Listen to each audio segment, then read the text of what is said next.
Okay, so you are what you drink. You have probably heard that before, right? You are what you think, you are what you eat. These are statements that have been said by many health practitioners. So here's the question for you today. Do you think what you drink affects the health of each and every cell in your body? That's the question that I'm going to ask Dr. Mercola tomorrow. Ask him that question. But I'm also asking you. And I think most people would answer absolutely. What we drink has an effect on our bodies. In one of the books that I wrote called The pH Miracle for Weight Loss, we talk about the importance of drinking water, and one of the chapters is specifically on water. Water, water everywhere, but not a drop to drink. And the reason why there's water, water everywhere and not a drop to drink is because it's contaminated. It's contaminated not with what I just got through talking about, ionizing radiation, but it's now contaminated with chemicals. And a lot of these chemicals are things that we're flushing down the toilet that's getting into our water table. And so if you're flushing down Zoloft or Prozac or some high blood pressure medication, statin drugs, what have you, this is now showing up in our water supply. So you could be drinking water and be on an antidepressant or an antibiotic or even some sort of statin drug, and you wouldn't even know it just from the water you're drinking. So the key to a long, healthy, vibrant life is to maintain the integrity of the internal fluids of the body by a process of superhydrating, or hydrating, I believe, with alkaline fluids. I recommend that a non-active child or adult drink at least 1 liter of alkaline water at a pH at a minimum of 9.5 for each 30 pounds of total body weight. With increased activity, though, through exercise or sport, I would suggest increasing that hydration anywhere from 1.5 to 2 liters per 30 pounds of weight. If we look at our collective health in the U.S., nearly 1 out of 2 Americans has a chronic condition. 1 out of 3 U.S. adults has or will have high blood pressure, up 30% over the past decade. New type 2 diabetes cases have doubled in 30 years. Currently, more than 64% of U.S. adults are either overweight or obese, a 36% increase from 1980. The prevalence of asthma has increased 75%. 60 to 70 million annual cases of digestive diseases in the United States, and nearly 46 million people in the U.S. have some form of arthritis or chronic joint symptomology. So what does our health care cost us? It's becoming a huge part of our major budget, both personal as well as governmental. 78% of healthcare dollars are spent on people with chronic illnesses. Per person, healthcare spending is projected to double. So what does lack of health cost each of us? So as you think about that question, and we tie that then into the importance of drinking alkaline water and maintaining what I believe is at the foundation its alkaline design. The most important fluid of the body is the blood, and it's slightly alkaline at a 7.365. More and more practitioners and researchers now believe that chronic degenerative disease flourishes in an acidic environment. Our body will naturally buffer these acidic states, but its ability to balance pH has been overwhelmed with acidic waters that we're drinking, acidic foods that we're eating, acidic air that we're breathing. All of these contribute to an overall acidic body. So where do most acids come from? Acids are biological waste products of metabolism, of the breakdown of our foods and the liquids we drink. When we exercise, we've all felt the biological acid of lactic acid and the effects and what it causes when the blood purifies itself by pushing that acid out into the connective tissue. We feel it as a pain. Acids from thinking. Now, if you're thinking about this, you're already producing acid because our thoughts require energy. And as you're using that energy, that's a function of metabolism. So energy used produces waste products. Also, as acids affect each individual cells or cells that make up our tissues and our organs, cells can break down. And as cells break down, they also release acids. Acids are also produced by, as cells break down, are produced by the bacteria that are created and the yeast that is created, produce acids like exotoxins and mycotoxins. And of course, we have acids from our environment. And these acids are carbon monoxide that we can see in large cities. We see carbon monoxide coming out of the car as it's burning gasoline. It's a biological waste product. And then acids that are unseen. Acids such as ionization, ionizing frequencies that come from our cell phones, or ionizing radiation that's coming from, unfortunately, nuclear plants that are melting down and are polluting our air and also our water. So what is the major organ or gland responsible for buffering acids of the body? I don't know if that question has ever been asked. And you surely won't find this in any medical texts. Would it be your lungs or your liver, your stomach, or intestines or skin? I would like to suggest to you that the major organ of the human body that's responsible for neutralizing acid is your stomach. Now, most medical science perceives that the stomach is an acid environment. And that is correct after it produces the alkaline compounds that help to neutralize the acids from our food. And so the stomach is a gland, or excuse me, an organ that produces an alkaline compound called sodium bicarbonate. It takes sodium, it takes carbon dioxide, and it takes water to produce that, and it pulls it from the blood.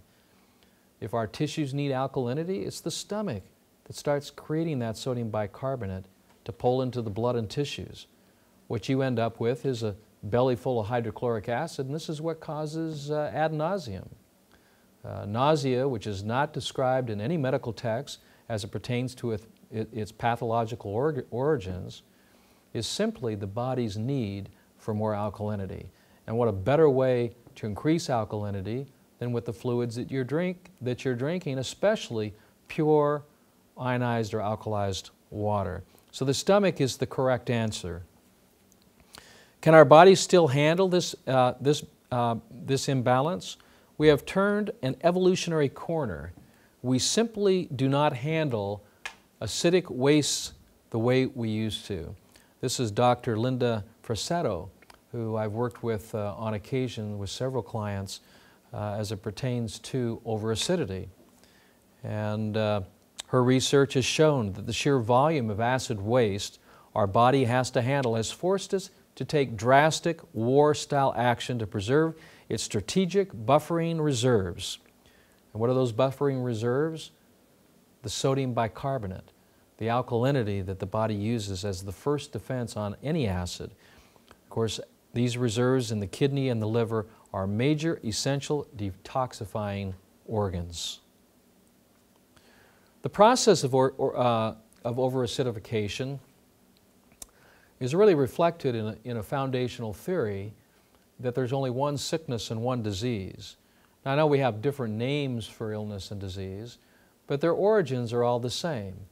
I've suggested in my work, in my research, that there's only one sickness and one disease, and that's the overacidification of the blood and then tissues due to an acidic lifestyle or dietary choice.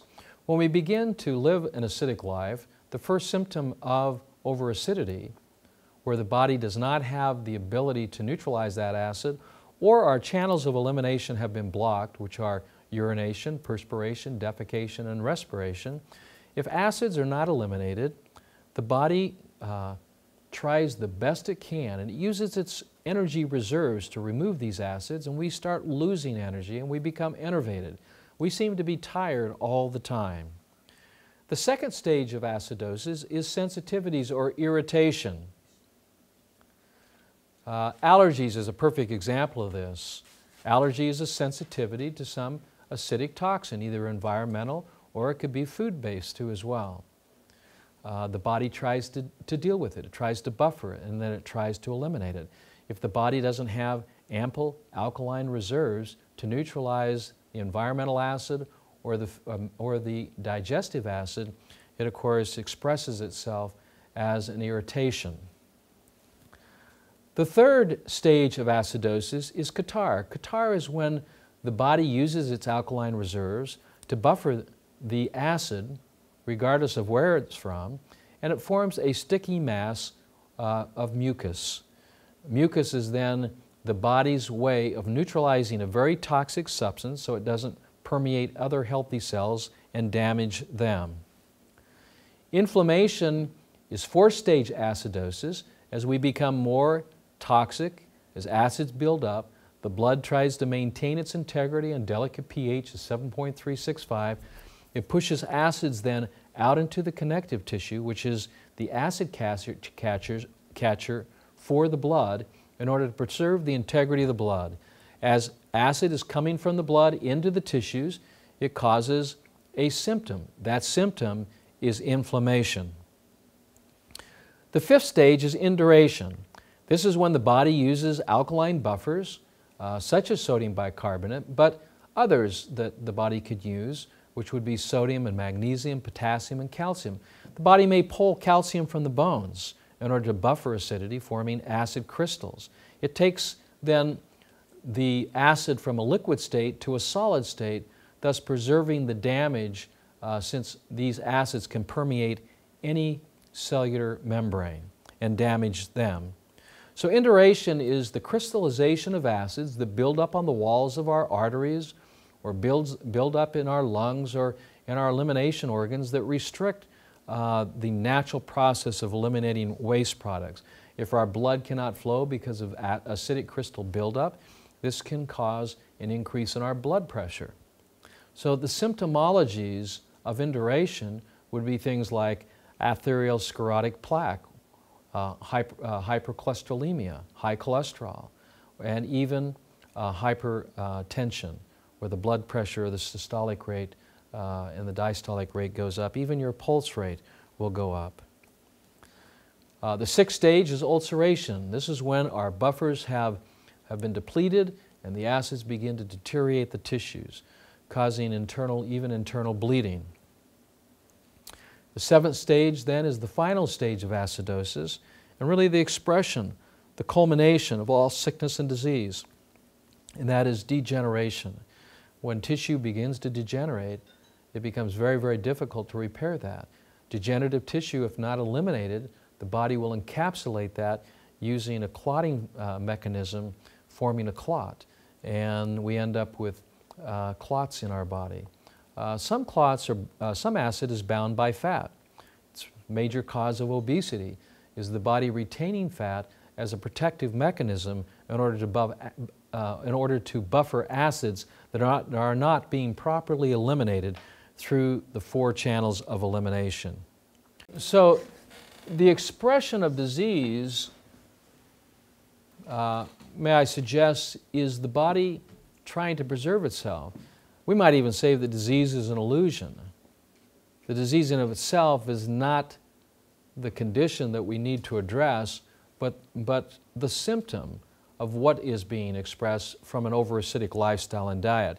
So the body does some wonderful things to help protect ourselves from our own acidic lifestyle and dietary choices. It will retain water. Now, why would the body retain water? The body would retain water in order to protect the tissues, protect the organs that sustain life. So the body retains water to neutralize excess toxins or body acids. As I mentioned earlier, the body retains fat as a buffer of excess organs, of excess acidity in order to protect the internal organs of the body that sustain life. The body will create cholesterol, will use fats, and release those fats to bind acid too as well. to crystallize them so they don't permeate the cell wall and damage the cell. Also, if acids are damaging the tissue from within to prevent from internal bleeding, there'll be premature clotting to prevent acid damage of the tissues and also to arrest internal bleeding. The body will also leach minerals such as calcium and magnesium from the bones or the muscles to neutralize acidity, which can lead to stones, but the stone is not the problem, it's the symptom of acid that's being produced from an over-acid lifestyle and diet. Tumors are also problematic, but once again, a very high level of expression of damage to the tissues where the body's trying to protect itself so that one acid cell doesn't affect another healthy cell and cause it to break down. It's what I call the rotten apple effect, where you would take a rotten apple and put it in a bushel of apples, and of course the acids from that one apple would permeate the other apples, spoiling the whole bushel of apples. Well, the body protects itself from that happening, where one cell is fermenting or breaking down. Its waste products or acids will spoil another cell. And of course, to protect that domino effect from continuing, or to protect the healthy tissue, the body will encapsulate, form a clot or a tumor to encapsulate those fermenting or acidic cells.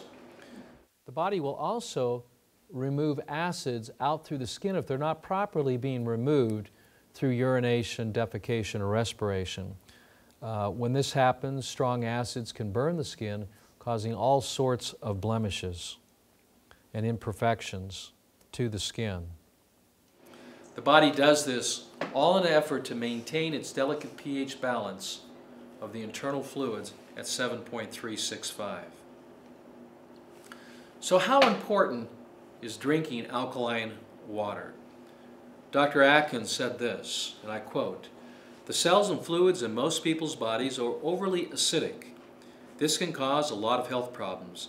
It prevents your body from neutralizing and disposing of harmful, poisonous toxins and leaves you more susceptible to the cell-damaging free radical oxidation or fermentation that leads to cancerous conditions and other diseases." And I have said for many years, in reality, there is only one sickness and there's only one disease, and that is the overacidification of the blood and tissues due to an inverted way of living, eating, and thinking. And if there's only one sickness and one disease, then there's possibly then only one health. And I believe that one health is maintaining the alkaline design of the internal fluids, which then in turn maintains the health of your cells, which make up your organs and your tissues. So let me ask you this question. What kind of water do you drink now? Do you drink bottled water? Do you drink tap water? Do you drink filter ionized water from a home system, like reverse osmosis water? Do you drink filtered water from a third party? Oh, I already had that down there, the reverse osmosis or the Brita water system. So what kind of water do you drink? And what is the pH of the type of water that you're drinking? One of the chapters in one of my books called The pH Miracle, I have that chapter on water. I actually have tested hundreds of different waters, and I find that most water, if not all water that I've tested, has a pH of 7 or less. Our tap water, because they chlorinate it, which is actually an alkalizing compound, but it's also very difficult to get out of the body, and it's not natural to the body, has a pH just slightly over 7. So does the type of water you drink, does the pH, is it 6 or 7 or 8 or greater than 9? So over the last 20 plus years, I have determined that there's 4 attributes of a healthy drinking water. The first attribute, which I'm sure you'd all agree with, that the water has to be clean and it has to be pure. It has to be free of heavy metals. It has to be free of toxic chemicals. It has to be free of pharmaceuticals. It has to be clean. It has to be free of ionizing radiation from nuclear fallout. This is critical. The second attribute of a healthy water, I believe it has to be alkaline. Why? Because the human body is alkaline by design. All of its functions are acidic. Breathing, thinking, eating, all produce acids. The body, when it's born, it's alkaline by its design. We need to keep it that way if we want to keep it healthy and strong. The third attribute is the water has to be energized. It must carry an energy. Water is a catalyst that can deliver energy to the body. And of course, this energy can be measured using a meter, and it's measured in had a senior moment here. Yeah, the water. I started thinking about what I was talking about. Anyway, the water has to be energized, and that water carries an electrical negative charge, and it can be measured in millivolts. It should carry a negative charge versus a positive charge. So we measure the water, and also the water should be molecularly unclustered. Traditionally, tap water is a clustered water, multiply clustered. We should have an unclustered water somewhere around 3 to 5 molecules. So these are the 4 attributes of healthy water. So the world's healthiest waters, nature's answer. Trinity is a water from Idaho. It has it's a well water. They have a well that goes down over 2 miles, and the water that they extract there has a pH of approximately 9.5, so it has natural alkalizing salts of potassium and sodium bicarbonate. Lourdes has had, for centuries, been talked about, has healing powers. The pH of Lourdes is in the 7s. Hunsa water is also in the 7s. Destiny water, which is Hawaiian water, pulled from 3,000 feet below the ocean surface. It's a clean, pure water, naturally alkaline at 7.5, and miracle water, of course, can have a pH anywhere, because it's an ionized water, can have a pH anywhere from a 1 pH clear up to a 12 pH or a 13 pH. So these waters, particularly the alkaline waters, have shown to make a significant difference in people's health. And I've been studying this for many, many years. And as I increase the hydration of these alkaline fluids, and we start perfusing the tissues with high pH waters ranging anywhere from a minimum of 9.5 up to 12.5, we see physiological changes that take place in the tissues in a positive way. So the characteristic of these waters that have been healing for many centuries have a characteristic that they're all alkaline. And they have beneficial alkaline minerals such as sodium bicarbonate or potassium or magnesium. They also carry a strong electrically negative charge that can be measured by using an ORP meter. They range anywhere from negative 50 millivolts clear up to a negative 750 millivolts. And of course, if you're taking, let's say, just tap water and want to structure that water into an alkaline state, these specific ionizing machines can help to do that by restructuring the water, increasing its electrical activity, and increasing its pH too as well, right from your tap. So how effective is this type of water? Well, let me quote Dr. Horowitz. International studies show that populations with little or no history of illness, such as cancer, drink higher pH alkaline waters. After all potential risk factors were considered and factored out, it became evident that they had been drinking waters with a pH of 9 to 10, close quote. So I've been talking about ionization, and many of you are probably thinking, well, what is ionization, or what is an ion? An ion is a charged particle. That particle can be either negatively charged or positively charged. For example, hydrogen carries a positive charge, where hydroxyl ions, which is OH, minus carries a negative charge. A water ionizer is a water technology that electrically activates or charges the minerals or ions in the water. This process alters the water in two ways. First, it raises or it lowers the pH.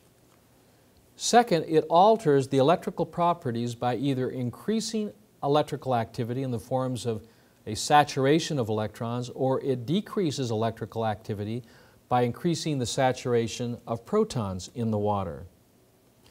It also, through this ionization process, the voltage will break up the natural microclustering.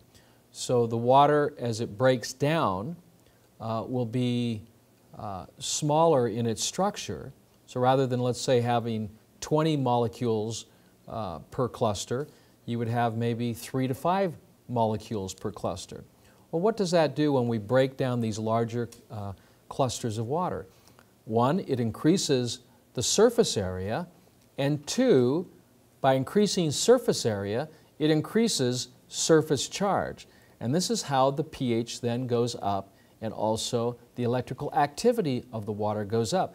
Because as we break down these large clusters of water molecules into smaller and smaller clusters, even down to the monomolecular state, which would be one molecule, we're increasing surface area, which also increases surface charge of the water. So here's a pH scale ranging from a 3 pH to a 10.5 pH. And here you can see it's exponential, where we're going from a 7 to 8, that's 10 times more alkaline, or even up to a 10.5, which is 5,000 times more alkaline, versus, let's say, from a 7 to a 3 pH, which is 10,000 times more acidic. And what that means is the body becomes more acidic. It means it contains a higher concentration of positive charges or hydrogen ions. If the water is becoming more alkaline, then it contains more electrical negative charges or electrons in the water, so the water is saturated with electrical energy in the form of electrons. As I've tested many different substances, like orange juice, for example, I have found that the pH of orange juice is highly acidic. Here we have a product, Sunny Delight, with a pH of 2.81, with an electrical charge which is saturated with hydrogen ions, which is then expressed in a positive charge at 232 millivolts. Bud Light has a pH of 4.25, which is also acidic and also carries an electrical charge which is saturated with hydrogen ions, giving an electrical reading in millivolts of 177 millivolts. Coffee at 5 with positive 140 millivolts. So when we look at some of the most common fluids that people are drinking, we find out that they're moderately or highly acidic, and they carry a charge that would pull energy from the body rather than contribute energy to the body. Now this is an important thing to understand, because as we're putting alkalinity in our body, this is actually contributing to our alkaline bank account or our alkaline reserves. When we're pulling energy or alkalinity away from our bodies, this is going to deplete our alkaline bank and, of course, create a symptom of enervation. And the biochemistry is very, very extreme. For example, one of the metabolites or acids from metabolism is carbonic acid, or H2CO3. Well, carbonic acid is highly acidic, and it takes 20 parts of sodium bicarbonate, which is what the stomach produces, in order to neutralize this metabolite from metabolism, it takes 20 parts of sodium bicarbonate to neutralize 1 part of carbonic acid in order to maintain a normal pH of 7.365. So the body is constantly in need of alkalinity. The body is constantly starving for more electrons. It takes it from our food, it takes it from the water we drink, it can even take it from the sun. We absorb it through the skin. So many ways to get electrons into our body, but this is what our body feeds on. You see, our bodies are electrical. They run on electricity, not on calories, not on sugar, not on proteins, not on carbohydrates, not on fats, but it runs on the electrical potential of what we're drinking, what we're eating, and what we're absorbing. Okay? So it's very, very important to understand that it's just about impossible to over-alkalize because the ratios are quite extreme in the biochemistry of our bodies. This is a picture of blood from one of my clients that I took many years ago who was on a highly acidic diet, incorporating lots of sugar and animal proteins. You'll notice that the blood is irregularly shaped. And of course, in the plasma, you see entities there that look like ping pong balls. These are what are referred to as Y-form yeast, a lot like Candida albicans. In the right side, you see the unhealthy organization of the way the blood coagulates. I'll show you here in a minute what healthy blood looks like when it coagulates, but it should not have any of these white areas at all. The actual clot should be tight, should be held together with a protein called fibrin, and there should be no spaces or missing red blood cell conglomerate. Here we see in the center, we see round, symmetrical, round protein pools, which indicates an irritation or an inflammation of the base of the body, which would be your reproductive organs or your bowels. Where here in an AIDS patient who had been on AZT and other chemical drugs for over 10 years, we see a clot that is hypocoagulated, which is common in a degenerative condition, where there's lots of red blood cell conglomerate missing. Here is the healthy state of the red blood cells when you're on an alkalizing lifestyle and diet, particularly when you're hydrating with electron-rich alkaline water. The red blood cells are round and symmetrical, even in color, even in shape, even in size. The plasma is clear or clean. There's not a lot of cellular debris. And when we look at the way the blood coagulates, there's no missing red blood cell conglomerate where there's just white pasty masses. It's just one mat of red held together with a protein called fibrin, tightly held together in a hypercoagulated state. This is the state of those who are experiencing the highest level of energy, vitality, health, and fitness. This kind of blood you don't get. This kind of blood you have to work at. Just like when you work out to build muscle, you have to work out with intention to build healthy blood, in order to build healthy bones and muscles. You do it with what you eat, and you do it especially with what you drink. You probably noticed down in the corner there's a fishbowl. And I hadn't referred to this as yet, but it's a metaphor that I've used for many, many years. And it starts out like this. When the fish is sick, what would you do? Would you treat the fish or change the water? And as you think about that question, the answer intuitively is very simple. Well, you would not treat the fish, but you would change the water. The next question is, what would your doctor do? Or how do we actually look at sickness and disease, and how do we respond to it? We respond to the treatment of the organs that are sick, rather than realizing that the organ or gland or tissue that is sick or diseased is only as healthy as the water it swims in, much like the fish. The fish is only as healthy as the water it swims in. So if overacidification is bad, then how does our body take care of this problem? Well, you have 4 channels of elimination to get rid of acid. You've got respiration. What would happen if you weren't able to get rid of carbon dioxide? Well, we know we used to do this as kids. We would hold our breath and see how long it took before we passed out. It only takes about 3 or 4 minutes. Then you lay there unconscious till the body can get rid of that particular or neutralize that particular acid, and you wake up. Well, carbon dioxide is an acid that's produced during metabolism. It's a gas. You see, acids take on different forms: gas, liquid, or solid. Of course, we can't say, how do we get rid of all of our acid? Because we're constantly producing it through our thoughts and our words and our deeds. So the body has a system. It's not a system that you can read about in the biology books, but it's a system called the alkaline buffering system.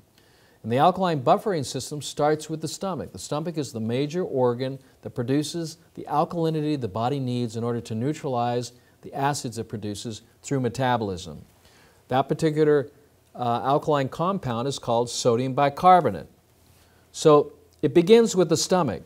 As the stomach produces sodium bicarbonate, it delivers it by the circulatory system, the blood, to the various glands, so the salivary glands. What does the salivary gland release? It releases a compound called sodium bicarbonate. It also fills up the pylorus glands, the lubricant glands. The pancreas, as a gland, secretes sodium bicarbonate to raise the alkalinity of the food that we eat and the liquids that we drink.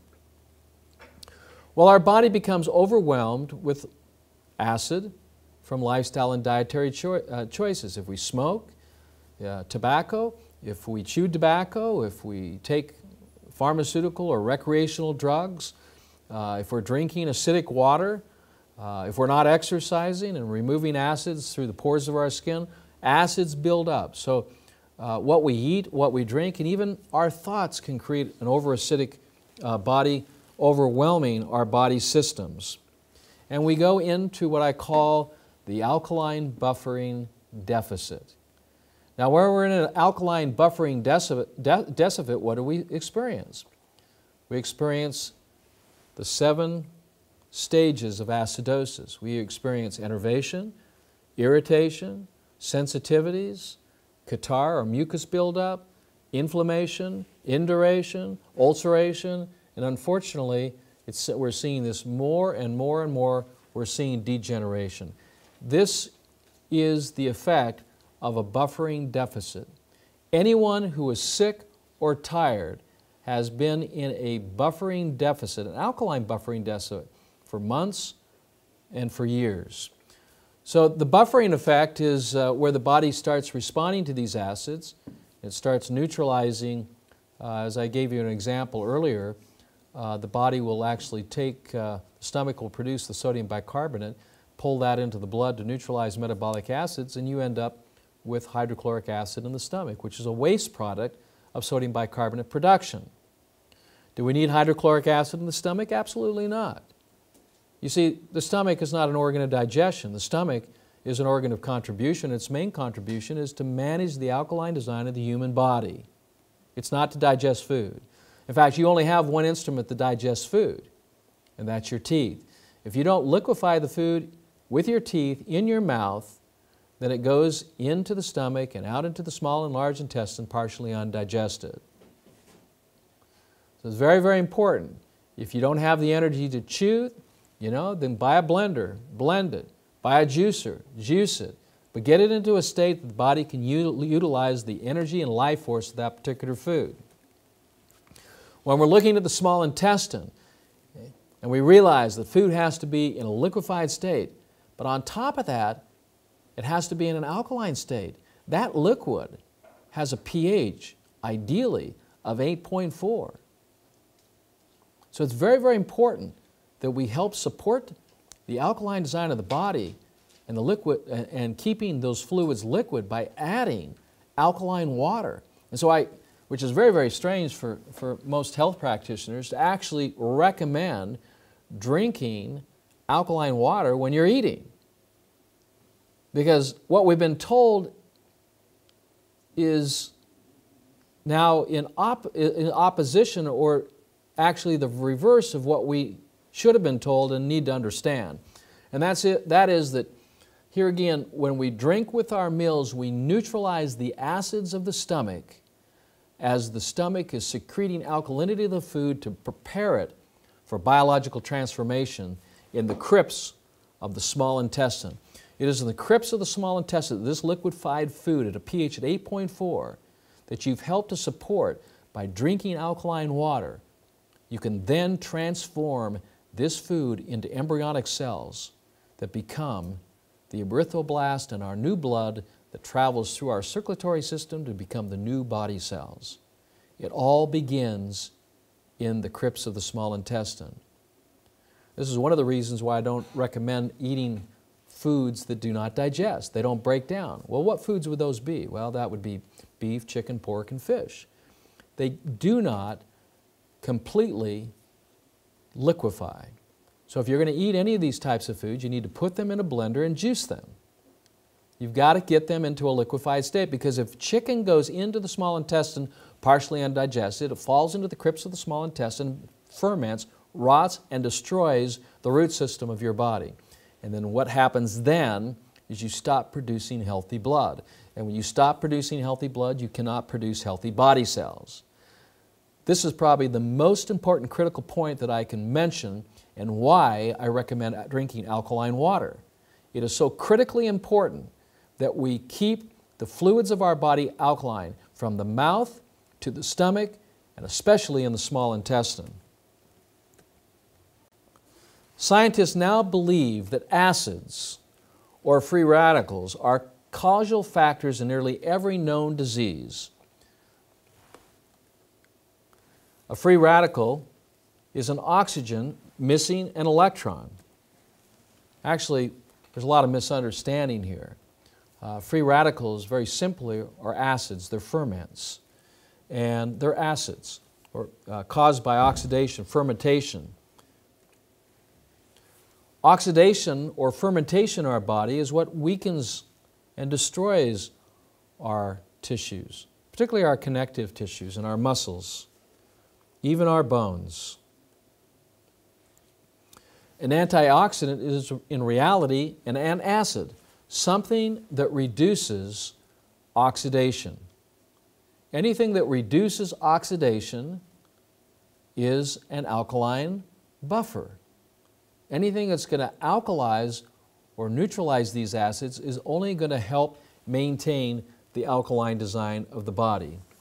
Highly ionized water has more antioxidants or electrons than a fresh glass of squeezed orange juice. And that's also true with any juice, for that matter.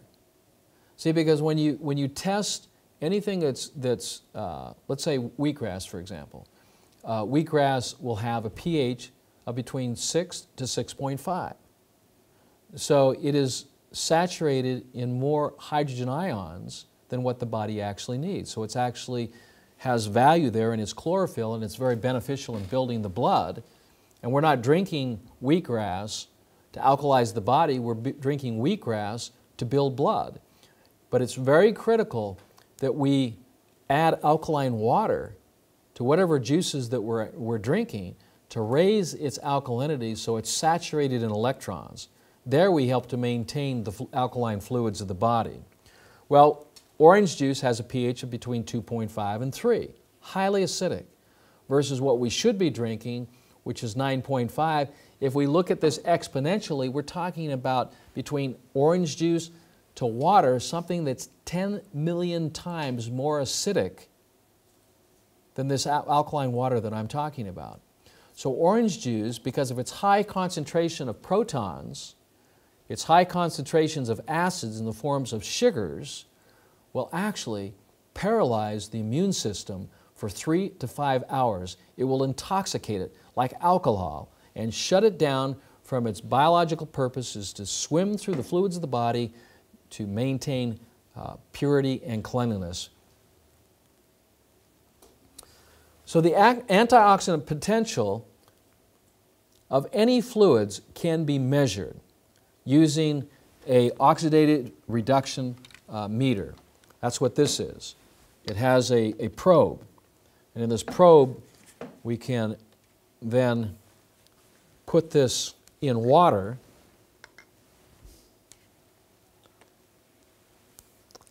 and we can turn it on and we can measure the pH of this water.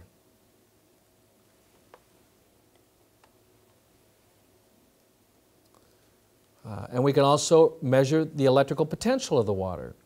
Here we're seeing the electrical potential of this water is positive 76 millivolts and declining. So this water will actually pull energy from the body. The pH of the water is 5.4. Now, this is a pure, clean water, but it's not necessarily fit to drink. The kind of water that we want to be drinking is an alkaline water. Now I can run this through an ionizer and create the 9.5 water with a negative 250 millivolts. But if I don't have that water ionizer and I'm traveling, then I'm going to have to do something else. I'm going to have to put into some alkaline minerals to shift the water pH. I'm just going to take one drop here, just one drop. That's it. One drop of potassium and sodium in the form of a hydroxide and a carbonate, and we're going to see a difference. The difference now, instead of a 5.5 pH, we've gone up to, it's still climbing, a 10.25. So from 5 to 6, that's 10 times. 6 to 7, that's 100 times. From 7 to 8, that's 1,000 times. From 8 to 9, that's 10,000 times. And from 9 to 10, did I do that one? That's 100,000 times. 10.65. And from 100,000 times to 11, right? That's 1,000,000. Half of that, well, it's going up to 11. One drop, 10.74, with a charge of negative 232 millivolts. This water is now prepared to drink. It has been changed. It has been restructured. The pH has been changed from a 5.5 up to just about 11. The ORP, which stands for oxidative reduction potential. Anything that's oxidative is acid. Anything that's reduced is alkaline. We measure it in millivolts. It's negative 234 millivolts. We're talking about something that has been altered by using natural mineral salts, and so powerful, it only took one drop. You see, these things can be measured. So we take our pure water and we significantly restructure it. This is now restructured water.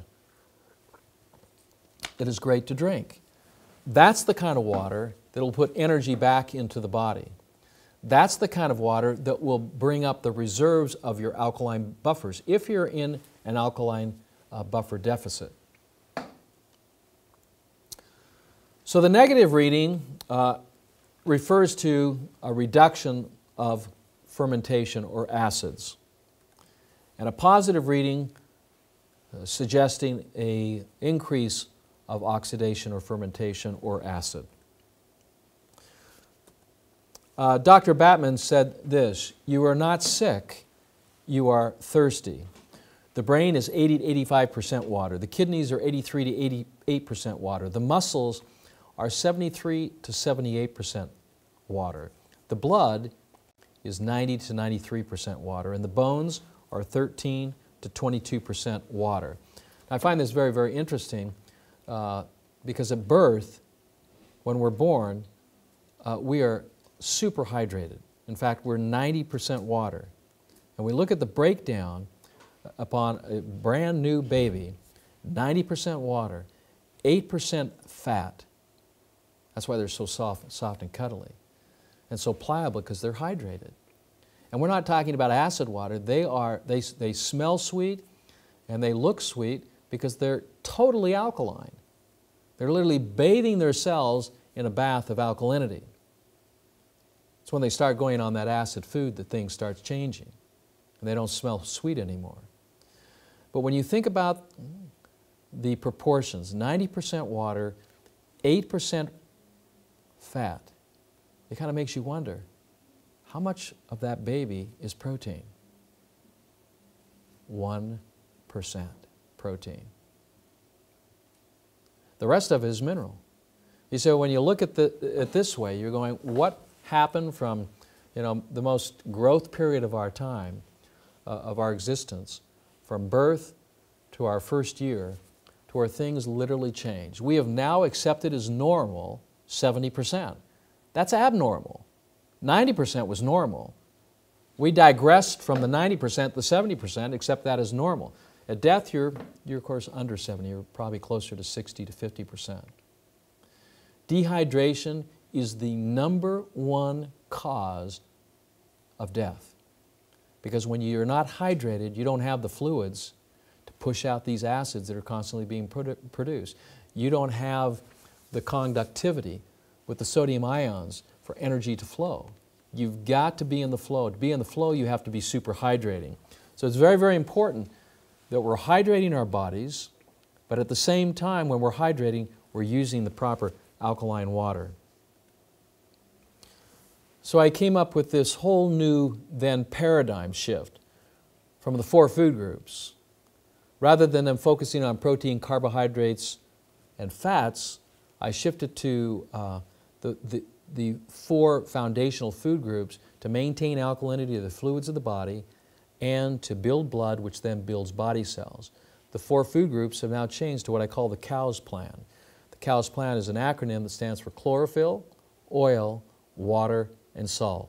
Chlorophyll to build the blood, oils to build the membranes of that blood, water in an alkaline, electron-rich state, and then salt, which keeps it all together. Without the salt, it acts like the glue. It holds everything together.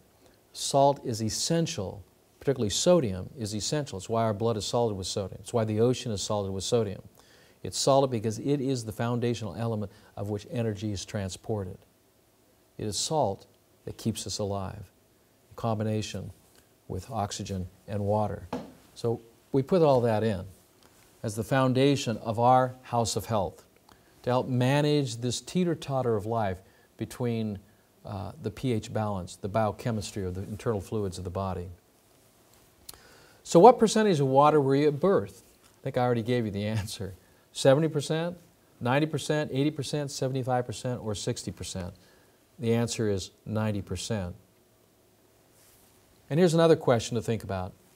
How many liters of water per day do you estimate your body loses through urination, perspiration, defecation, and respiration? 1 liter, 8 liters, or 3 liters? The minimum amount of water that you lose on a daily basis is between 3 to 4 liters a day.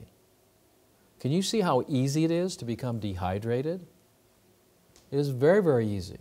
I mean, 3 to 4 liters, how much is that? It's close to 1 gallon a day of water. But it's the right kind of water. If you're drinking the wrong kind of water, it's hard to hydrate with that. It feels just like, a lot of water on the stomach, and it kind of slushes back and forth. This doesn't happen when you're drinking alkaline water that's wetter. It permeates the tissues. It permeates the cells. So here are some of the negative effects of acidic dehydration. Mild chronic dehydration, you'll experience these symptomologies: a headache, low energy, low mental acuity, low back pain, digestive disorders, constipation, and of course, weight issues. Acute chronic dehydration, you'll start experiencing asthma, allergies, arthritis, diabetes, hypertension, and obesity. These are all symptoms of overacidity and dehydration. The effects of chronic dehydration is like running a car on too little or no oil. It will run, but it won't run well, and eventually it will break down. Every cell has a specific function it performs through metabolism. Water is the medium of that metabolism. 1% drop in cellular hydration equals a net 10% loss of metabolic efficiency. The cell's function is then impaired. When you're dehydrated, the body prioritizes the use of then water to the vital organs. The digestive disorder or acid reflux or gastroesophageal reflux disease is nothing other than an overacidic state due to the fact that the diet and lifestyle is over acid and the stomach is not producing enough sodium bicarbonate because it doesn't have the foundational materials. Salt has been taken out of the diet. You don't do that. You take out salt, the body needs that in order to produce alkaline buffers. What you need to take out of the diet is your acidic lifestyle and foods and drinks. When you put salt in the diet, you put the right kind of water, you add the right oils and lots of green foods, this, I believe, is the diet for the future, the diet for now, the diet that's critically important because of all of the environmental pollutions, the toxic air, the toxic water, and now it's getting into our food sources.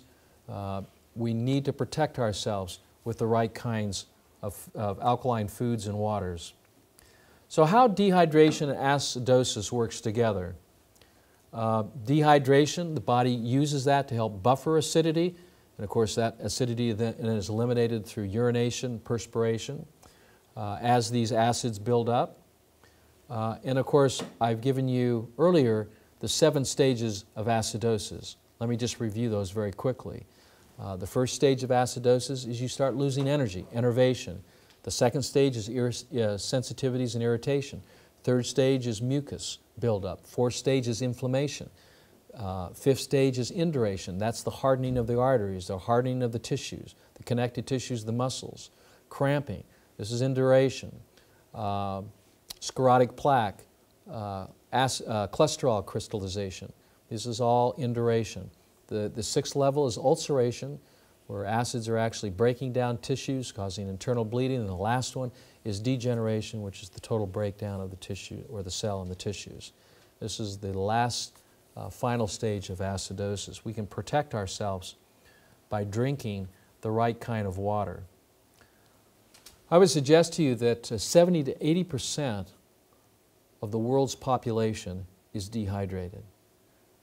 All of us are suffering some level of acidosis within our bodies, and we're experiencing that in a symptomology.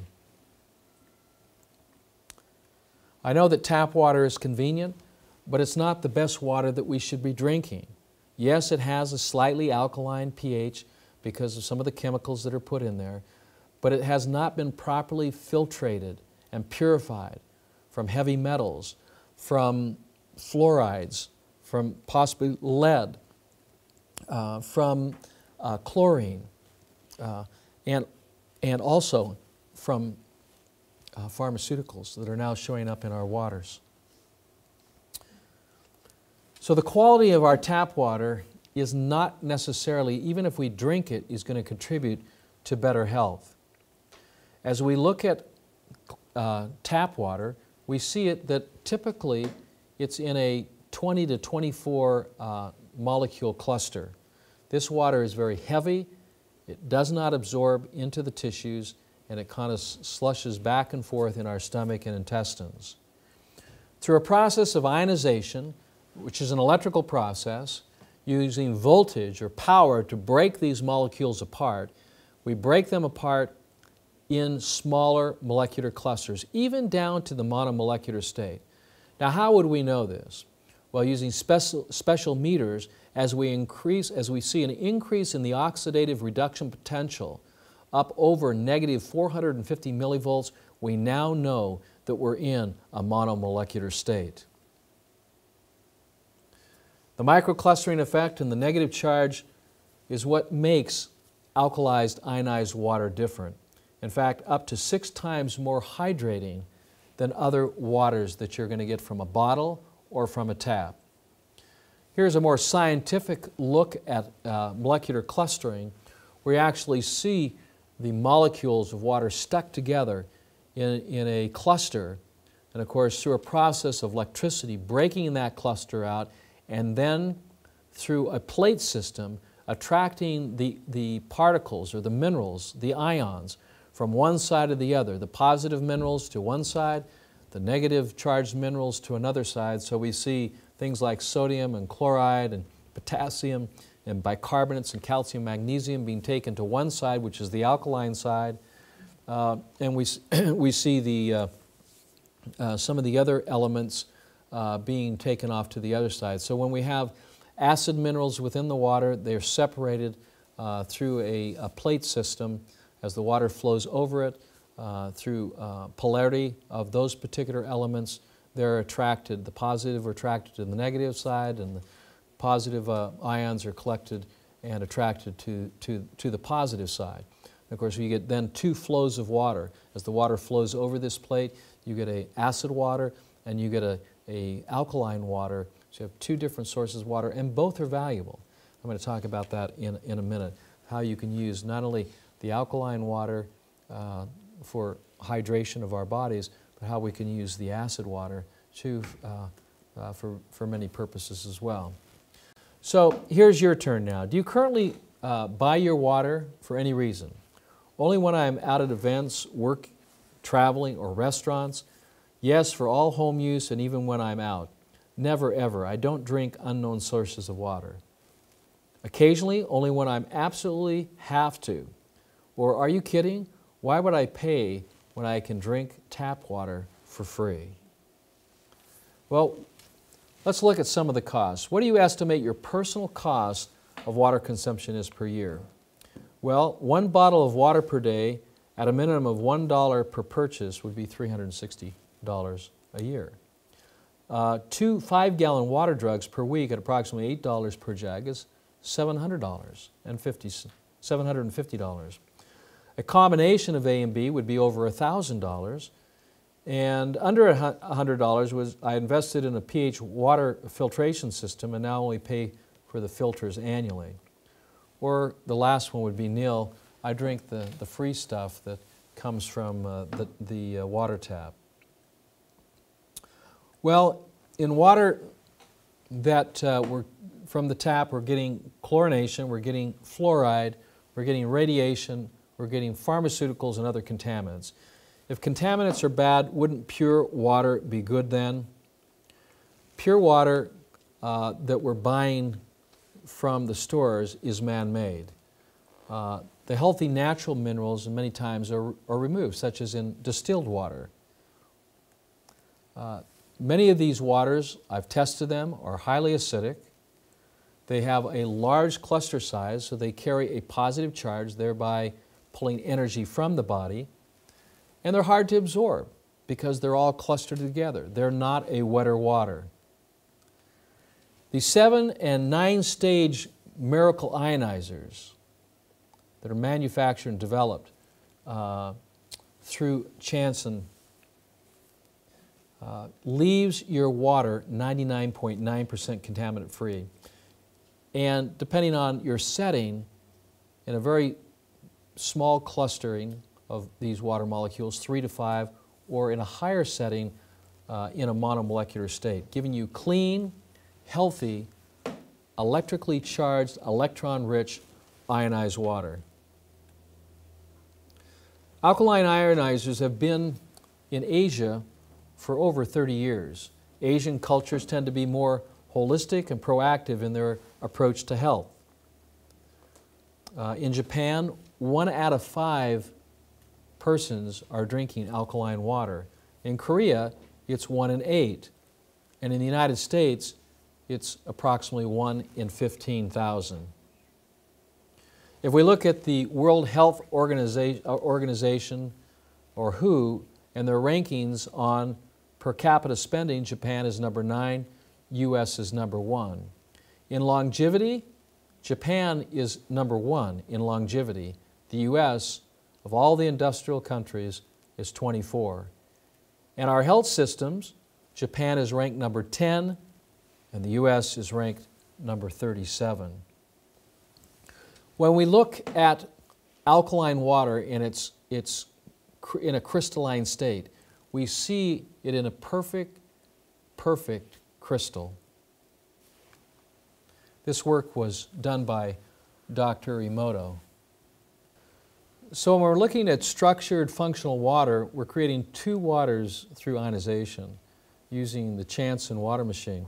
We're creating a functional structured alkaline water, and we're creating a structured functional acid water too. And measuring the vibrational frequency, so we've talked about the millivolts, which is electrical potential. We're talking about its vibration. Vibrations are measured in hertz. One vibration is 1 hertz. Traditional tap water that's coming out of our faucets are running about 127 hertz, which would equate to a water that's 20 to 24 molecules clustered together. So it is not a wetter water. And then if we're measuring the vibrational frequency of the miracle waters, we're looking at a vibrational frequency of approximately 47 hertz, which would put it down into the 4 to 6 molecule clustering.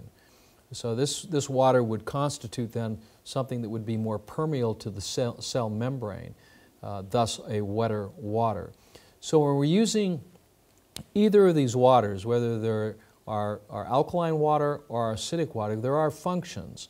We've talked about some of the functions of reversing some serious health challenges by just changing the water, much like with the metaphor, if the fish is sick, you don't treat the fish, you change the water.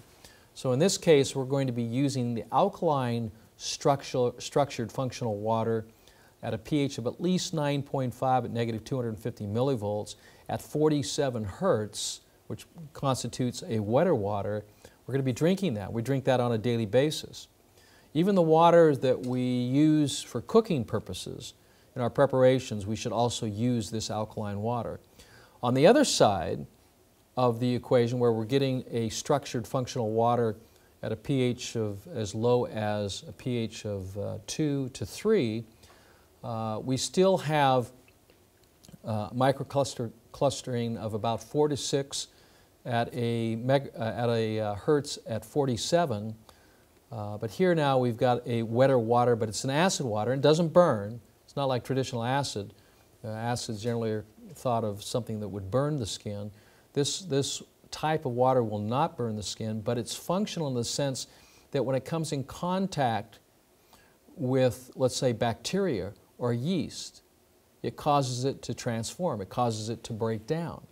So the acid water becomes a bacterial side, a fungal side, but there's no chemicals used.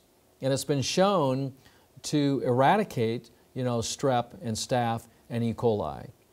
And in traditional medical terms, to kill it instantly, or to cause its DNA to unravel or to degenerate. In other words, it's not a conducive environment for the bacteria or yeast to be in, so it breaks down. This same effect does not happen if you're, let's say, using this acid structural functional water on your skin. Because of its positive charge, and let's say we're working with a client who has poor circulation to the extremities, whether they be your hands or your feet, if you use the structural functional acid water at a pH of 3, you can soak for a half hour. That will cause the body to flow to its opposite attraction. Water being positive charged, blood being negative charged, and opposites attract. Blood will follow its electrical opposite. So it'll be attracted to the water, causing blood to flow to the extremities. It's a great way to naturally improve circulation. You can take small amounts of the acid water internally to help break down undigested matters. So if you're using the acid pH functional structured water, it will actually break down undigested animal proteins or mucus and clear that out of the body. So you can use that not only as a laxative, but you can also use it as a diuretic to help break down acid crystallization in the digestive or the alkaline buffering system, as well as the circulatory system and the lymphatic system too as well. You would just take small amounts. You wouldn't be drinking 1 liter of acid water. You'd be drinking 1 liter of alkaline water, but prior to doing that, you would be taking like 3 or 4 ounces of the acid water to help in your eliminations and to improve circulation. So you can use this as both internally as well as externally, but it's primarily the acid water is used externally. The medium-low pH use of the structured alkaline functional water is able to tighten or smooth your skin. So here you're looking at at a pH of around 5. It's effective in the treatment and prevention of acne or pimples or rashes, to actually clean the skin of acid residues that are coming out through the pores of the skin. You see, the body will push acid out through the channels of elimination. Well, the largest channel of elimination is the skin. You have 3,500 pores per square inch. Out of these pores, the body removes its own bodily metabolic waste products. These acids, coming from metabolism and diet, can actually cause then the blemishes that we refer to as rashes or pimples or acne. If we use the acid water, we can clean the skin of acid residues and protect the skin as we are alkalizing the internal fluids of the body and helping to build blood that will restore the health to the skin. We can also use it as ability to disinfect and sterilize and help in treatment of minor skin wounds as well. The medium-high pH use, which would be in the 8 to 9 range, we can use it to provide more hydroxyl ions or oxygenation to the tissues. It neutralizes acids, also referred to as free radicals.